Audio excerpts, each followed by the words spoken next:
Akala mo malinis yung binili mong pagkain sa labas. Yun pala, nakakadiri. Story time! Naalala ko nung bata ako, merong pinipilahan na siomay malapit sa bahay namin. Ilang beses ko na yun natikman at masarap talaga. Sobrang panalo yung lasa. Pero isang beses, tumigil na ako sa pagbili.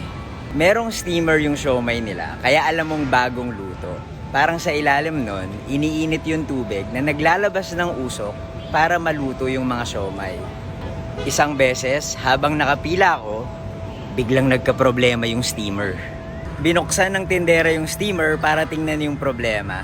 At nagulat ako dahil nakakita ako ng 2 ipis na lumulutang sa pinapainit na tubig.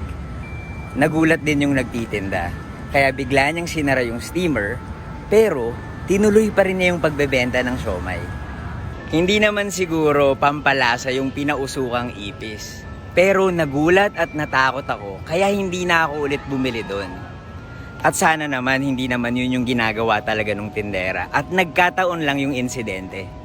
Pero alam nyo, kahit sa mga mamahaling restaurant ay may mga nakakagulat din ng mga experience. Naranasan ko nang makakita ng daga sa kitchen, malaki at gumagapang. Naserva na rin ako ng ginupit na kuko na nasa loob ng soup. Don't get me wrong ha, masarap kumain sa labas at lagi ko yung ginagawa. Konti lang kasi yung kaya kong lutuin at sobrang na-appreciate ko kapag masarap yung siniserve sa aking pagkain ng ibang tao. Masaya ding balik-balikan yung mga masasarap na pagkain. Kaya saludo talaga ako sa mga taong kayang mag-serve at magkaroon ng malinis na kainan. Kayo, meron din ba kayong mga nakakagulat na experience sa mga kainan?